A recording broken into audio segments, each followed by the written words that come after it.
Hello and welcome to my channel Line Shapeform. In this video, I will show you step by step how to draw this head from the front, 3/4, and side view. Have fun drawing!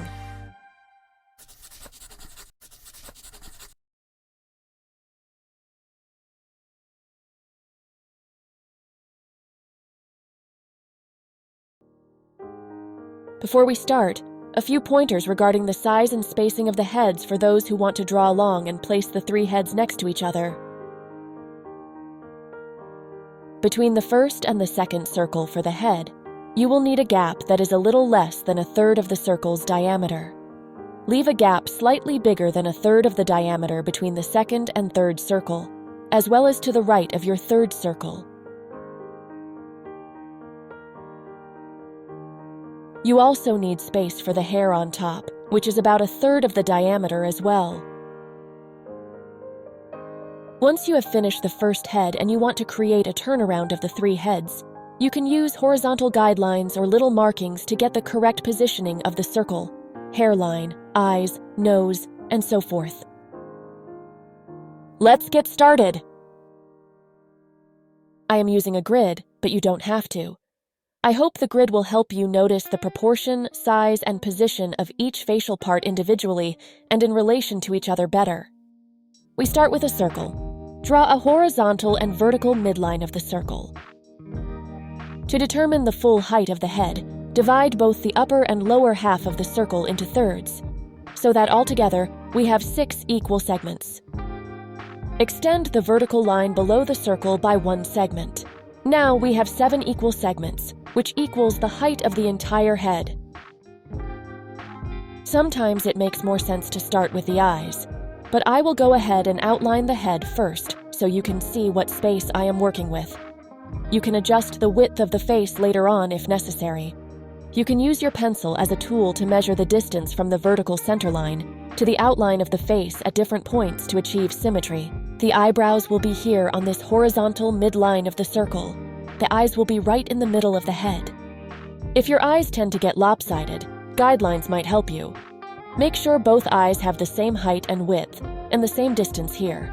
In my example, the gap between the eyes is slightly wider than the width of one eye.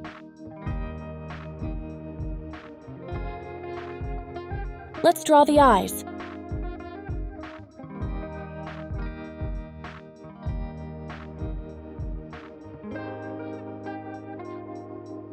It can depend on the style, but here we want the pupil to be centered in the middle of the iris. Again, you don't need to draw guidelines, but pay attention to the placement of the iris and the pupil, otherwise your character might appear cross-eyed.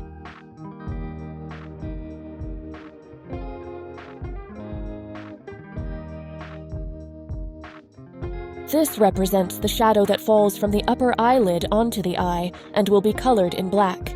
These are the highlights, reflecting the light source on the eye.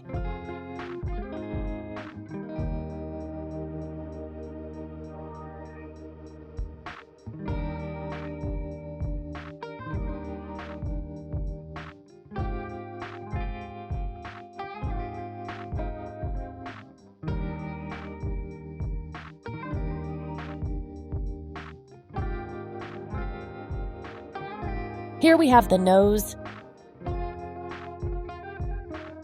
This triangle basically represents a section of the side of the nose. Here we have the bottom part of the lower lip.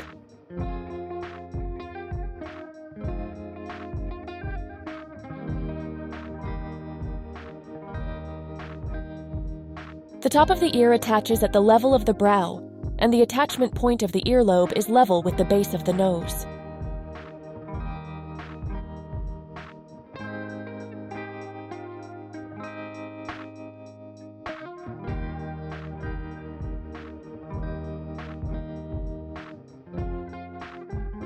Here we have the hairline.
With hairstyles like this, you can't always go by logic when drawing the head from different angles.